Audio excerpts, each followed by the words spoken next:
कई बार ये सवाल उठता है कि पिछले जन्म की सारी यादें, हर घटना, हर चीज़ जिसे आज ये बताया जा रहा है कि वो घटना क्योंकि आपके पिछले जन्म में ऐसा हुआ था, इसलिए आज आपके जीवन में है।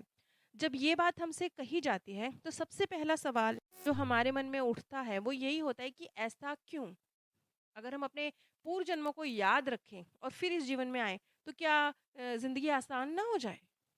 क्या तब हम ज़्यादा अच्छे तरीके से नहीं सीख सकते?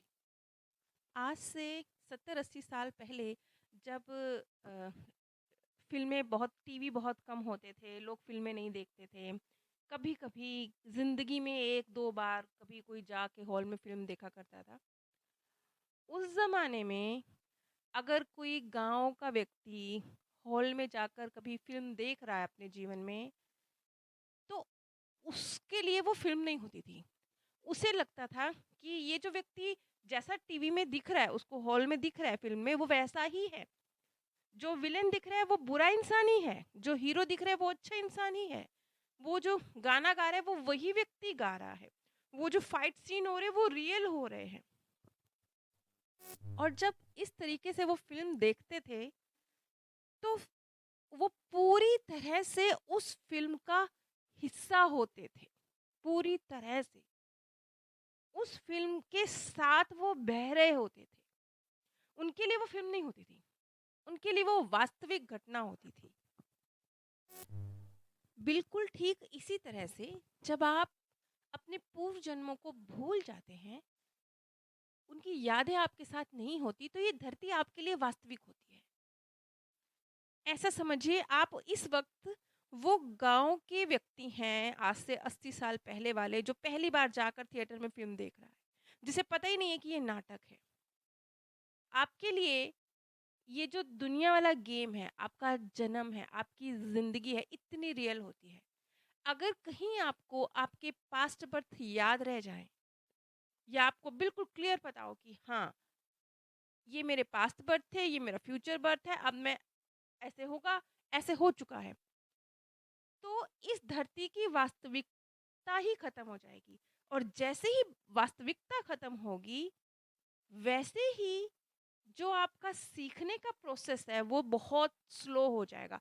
सोल वर्ल्ड में प्रोसेस स्लो क्यों है? सीखने का प्रोसेस सोल वर्ल्ड में स्लो क्यों है? क्योंकि वहाँ हमें रियलिटी पता है। धरती पर हम यथार्थ को भूल गए हैं, रियलिटी से वाकिफ़ नहीं है, अब भूल चुके हैं। ना पास्ट पता है, ना आत्मालोक पता है, कुछ नहीं पता है। इसीलिए तो हम ज़्यादा बेहतर सीख पा रहे हैं। इसीलिए तो हम अपनी भावनाओं को रियल मान के, अपने विचारों को, अपनी सोच को एक अलग नज़रिए से ज़िंदगी को सीखते हैं और जीते हैं। अगर हमें पता हो कि हाँ, सब टेम्परेरी है, पास्ट का ये था, फ्यूचर में ये है, तो आपके लिए ये फ़िल्म है, लेकिन ये ऐसी फ़िल्म है जिसको देखने में आप अब आपको इतना मज़ा नहीं आने वाला। आप इतना कुछ नहीं सीखने वाले इस फ़िल्म से। फिर आपको लगेगा कि हाँ, ठीक है, ये हम हीरो-हीरोइन हैं, ये फ़िल्म चल रही है, नाटक है, सब अभी खत्म हो जाएगा। तो वो मज़ा खत्म। जो सीखने की आपकी क्षमता हो सकती थी इस धरती पे आके, वो खत्म। ये ऐसे हो जाएगा जैसे बुक खुली हुई है सामने और बच्चा आंसर दे रहा है।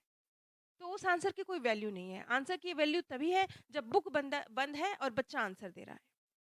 और एक छोटी-सी बात जो मैं अपने जीवन के एक्सपीरियंस से आपके साथ कहना चाहूँगी, क्योंकि डॉक्टर रॉबर्ट ने भी सेम बात कही। जब उनकी ये बात मैंने पढ़ी तो मुझे लगा कि एग्ज़ैक्टली सेम मेरे साथ भी तो ऐसे ही हुआ है। जीवन में जब मुश्किलें आईं, तो मुश्किल जब आती है तब तो दिमाग बंद होता है ना। तब तो यही लगता है ये गलत था, ये नहीं होना चाहिए था, ये अनफ़ेयर था, यहाँ मैंने क्या गलती की थी, इस तरह के ख़्याल आते हैं।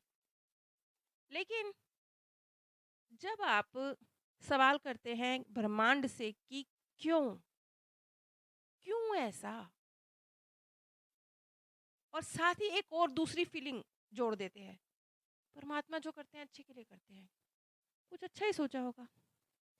ये 2, एक ये भावना, एक ये सवाल। जब ये 2 चीज़ें मिक्स होती हैं ना, ये मैं आपको अपना अनुभव बता रही हूँ। मेरे साथ ऐसा हुआ है। जब ये दोनों चीज़ें मिक्स हुई हैं ना, तब मेरे पास ना सिर्फ़ क्यों का आंसर आया, बल्कि मैंने उन सवालों के जवाब ढूँढने छोड़ दिए थे ये सोचकर कि वक्त बताएगा, परमात्मा जो करते हैं अच्छे के लिए करते हैं, तो उसी तरीके से मेरे पास जवाब आए सही वक्त पर, जब मैं समझने में सक्षम थी। और सचमुच जब मैंने इस थॉट के साथ क्रिएट किया, क्यों को मैंने इस थॉट के साथ क्रिएट किया, इस फीलिंग के साथ क्रिएट किया कि परमात्मा जो करते हैं अच्छे के लिए करते हैं, देखते हैं वक्त बताएगा कि क्या अच्छा था। वो क्या मेरे पास निकल के आया, अपने आप आया। मतलब सवाल भेजकर मैं भूल चुकी थी, अचानक से ही आ गया। ये जब मैंने डॉक्टर रॉबर्ट ने एक बात कही कि क्यों क्यों पूछिए, मतलब जब आपके मन में कुछ उथल पुथल चल रही है, तो इस ब्रह्मांड से के पास क्यों की ऊर्जा भेजिए। जब मैंने ये लाइन पढ़ी तो मुझे लगा ये चीज़ मैं आज डॉक्टर रॉबर्ट के थ्रू जान रही हूँ, लेकिन अनजाने में मैं इस चीज़ का इस्तेमाल तो काफ़ी टाइम से कर रही थी।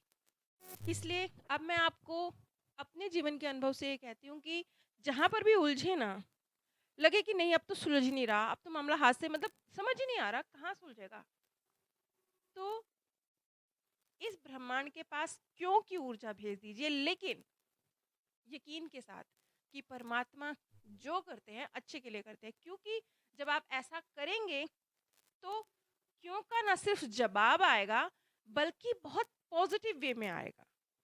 आप सबसे मेरी रिक्वेस्ट है कि प्लीज़ इस ज्ञान के प्रसार के लिए एक छोटा सा, आपके सिर्फ 2 सेकंड लगने वाले हैं, एक छोटा सा ओम लिख दीजिए, चाहे जय श्री राम लिख दीजिए, चाहे एक छोटा सा कमेंट कर दीजिए और एक लाइक कर दीजिए। ये कुछ इस तरह का है जैसे आप इस ब्रह्मांड में एक पॉजिटिव ऊर्जा भेज रहे हैं। वो भी आपके पास, ये पॉजिटिविटी भी आपके पास रिटर्न होकर आएगी, कई गुना रिटर्न होकर आएगी। आप सभी पर परमात्म सौंदर्य, प्रेम और आनंद सदैव बरसता रहे। आप सभी दिव्य परम धाम में स्थान प्राप्त करें। कई बार ये सवाल उठता है कि पिछले जन्म की सारी यादें, हर घटना, हर चीज़ जिसे आज ये बताया जा रहा है कि वो घटना क्योंकि आपके पिछले जन्म में ऐसा हुआ था, इसलिए आज आपके जीवन में है। जब ये बात हमसे कही जाती है तो सबसे पहला सवाल जो हमारे मन में उठता है वो यही होता है कि ऐसा क्यों। अगर हम अपने पूर्व जन्मों को याद रखें और फिर इस जीवन में आए, तो क्या ज़िंदगी आसान ना हो जाए? क्या तब हम ज़्यादा अच्छे तरीके से नहीं सीख सकते? आज से 70-80 साल पहले जब फ़िल्में बहुत, टीवी बहुत कम होते थे, लोग फ़िल्में नहीं देखते थे। कभी-कभी ज़िंदगी में 1-2 बार कभी कोई जाके